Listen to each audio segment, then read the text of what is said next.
વિદ્યાર્થી મિત્રો, આજે આપણે સ્વાધ્યાય 6.3નો અભ્યાસ કરીશું. દાખલા નંબર 1 જેમાં કીધું છે કે નીચે આપેલ સંખ્યાઓના વર્ગમૂળમાં એકમનો અંક કયો હશે. મતલબ તમને કોઈ એક સંખ્યા આપી હોય અને તમારે સંખ્યાના એકમના અંક પરથી એ સંખ્યાના વર્ગમૂળની જે સંખ્યા આવશે, વર્ગમૂળનો જે જવાબ આવશે એનો એકમનો અંક શું છે નિર્ધારિત કરવાનું છે.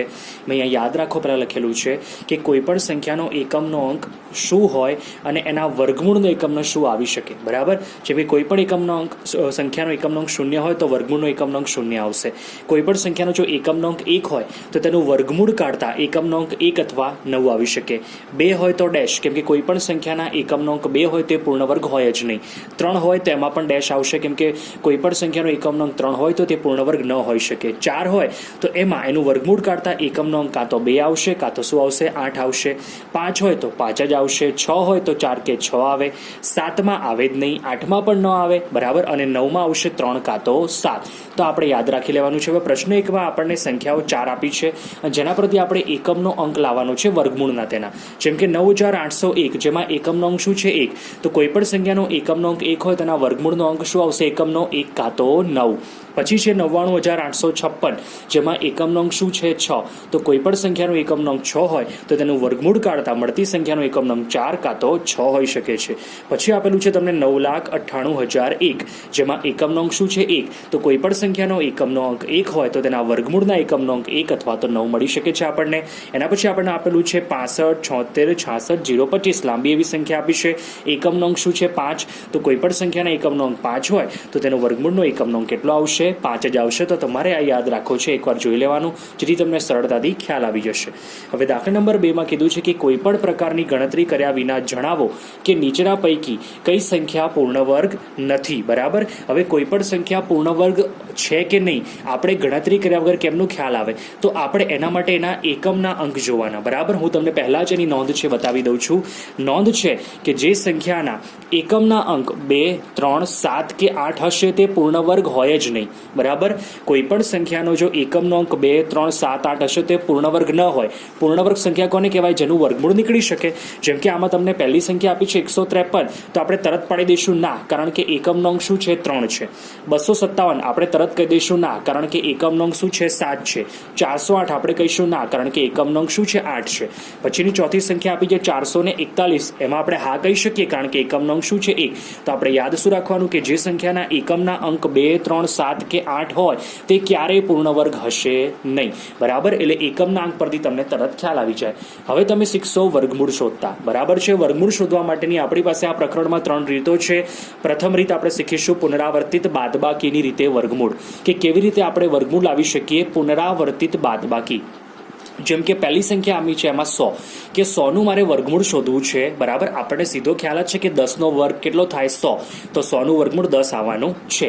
પરંતુ આપણે અહીંયા પુનરાવર્તિત બાદબાકીની રીત કેવી રીતે કરી શકીએ, તો એના માટે શું કરવાનું? સૌથી પહેલાં લખો 100. હવે આપણે કરીશું બાદબાકી. 100માંથી આપણે ક્રમિક એકી સંખ્યાઓ બાદ કરતું જવાનું. જેમ કે પહેલાં 100માંથી શું બાદ કરીશું? 1. કેટલો જવાબ આવ્યો? 99. પછી લખો 99. 99માંથી 1 પછી આવતી એકી સંખ્યા કઈ આવે? 3, તો બાદ કરો. 99માંથી 3 બાદ કરો, કેટલા આવશે? 96. 96 લખી દો અહીંયા. 96માંથી પછી 3 પછી કઈ એકી સંખ્યા આવે? તો કે 5. 96માંથી 5 બાદ કરો, કેટલા આવશે? 91. હવે ચોથી સંખ્યા લખવાની, તમારે ચોથી વાર બાદબાકી આવશે 91. હવે આગળ તમે કઈ બાદ કરી હતી? 5, તો આમાંથી કઈ બાદ કરવાની? 7. એટલે કે ક્રમિક એકી સંખ્યાઓ બાદ કરવાની. 1, 3, 5, 7, 9, 11 એવી રીતે. તો 91માંથી 7 બાદ કરો, કેટલા આવશે? 84. હવે આપણે પાંચમી બાદબાકી શું કરીશું? 84 લખીશું. આગળ આપણે શું બાદ કર્યું હતું? 7. તો હવે શું આવશે? 7 પછી 9. તો 84માંથી 9 બાદ કરો, શું આવશે? 75. પછી આપણે લખીશું અહીંયા 75. 75માંથી આગળ શું બાદ કર્યું હતું? પહેલા આપણે એની પહેલા 84માંથી 9, તો હવે 9 પછી શું આવે? 11. 11 બાદ કરો, કેટલા આવશે? 64. અહીં લખો 64. 64માંથી શું બાદ કરવાનું? આગળ આપણે 11 બાદ કર્યા તો હવે આવશે અહીંયા 13. 64માંથી 13 બાદ કરો, કેટલા આવશે? 51. હવે અહીંયા લખી દો 51. ચલો આગળ કેટલા બાદ કર્યા હતા? 13. તો હવે આપણે બાદ કરીશું 51માંથી 15. 51માંથી 15 બાદ કરો, કેટલા આવશે? 36. હવે લખી દો 36. 36માંથી આગળ શું બાદ કર્યું છે? 15. તો 15 પછી શું આવે? 17. તો 36માંથી 17 બાદ કરો, શું આવશે? 19. હવે શું કરો? 19 લખો અહીંયા. બરાબર, આ તમારું 19. આગળ શું બાદ કર્યું હતું? 17. 17 પછીની એકી સંખ્યા કઈ છે? 19 જ છે. તો 19માંથી 19 જાય કેટલા આવશે? 0. તો આપણે આ ક્યાં સુધી બાદબાકી કરવાની? જ્યાં સુધી બાદબાકી 0 ન આવે ત્યારે. તો આપણે અહીંયા શું જોયું? તમે ધ્યાનથી સમજ્યા હશો કે અહીંયા આપણે ક્રમિક એકી સંખ્યાઓ જ બાદ કરી છે. 1, 3, 5, 7, 9, 11, 13, 15, 17, 19. તો ક્રમિક એકી સંખ્યાઓ બાદ કરતું જવાનું. તો અહીં મારે કુલ કેટલી બાદબાકી કરવી પડી? 10 બાદબાકી. તો મેં લખ્યું છે કે અહીં અંતિમ જવાબ 0 મેળવવા માટે કુલ 10 વખત બાદબાકી કરવી પડે. એટલે આપણે દરેક વખતે બાદબાકી કરતી વખતે નંબર આપતું જવાનું. બરાબર છે? તો 10 બાદબાકી કરવી પડી તો 100 નું વર્ગમૂળ કેટલું આવશે? 10. એવી જ રીતે આપેલું છે બીજો દાખલો 169. પુનરાવર્તિત બાદબાકી કરવાની છે. બરાબર? આમાં પણ એ જ રીત કરવાની છે. તો સૌથી પહેલા આપણે 169 માંથી શું બાદ કરીશું? 1. બરાબર? પહેલી સંખ્યા એકી છે 1. તો કેટલા આવ્યા? 168. ચલો બીજી બાદબાકી કરતી વખતે 168 નહીં લખી દેવાના. આગળ શું બાદ કર્યું હતું? 1 પછી શું આવે? 3.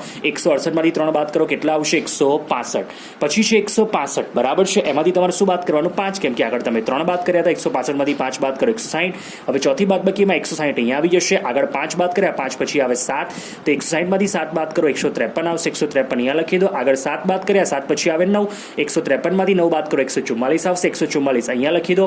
આગળ 9 બાદ કર્યા. 9 પછીની એકી સંખ્યા આવે 11. બાદબાકી કરો 144 - 11 133 આવશે. 133 માંથી તમારે હવે બાદ કરવાના છે 11 પછી આવતી એકી સંખ્યા 13. 133 માંથી 13 બાદ કરો 120 આવશે. 120 એની પહેલા તમે 13 બાદ કર્યા. હવે 15 બાદ કરશો. 13 પછીની સંખ્યા એકી જે આવે. 120 માંથી 15 બાદ કરો 105 આવે. હવે 105 અહીંયા લખી દો. 105 માંથી આપણે આગળ 15 હતા તો હવે 17 બાદ કરીશું. 15 પછીની એકી સંખ્યા તો કેટલા આવશે? 98. હવે 98 લખી દો. આગળ 17 બાદ કર્યા. 17 પછી આવે 19. સોરી આ 88 છે. 88 માંથી હવે 19 બાદ કરશો કેટલા આવશે?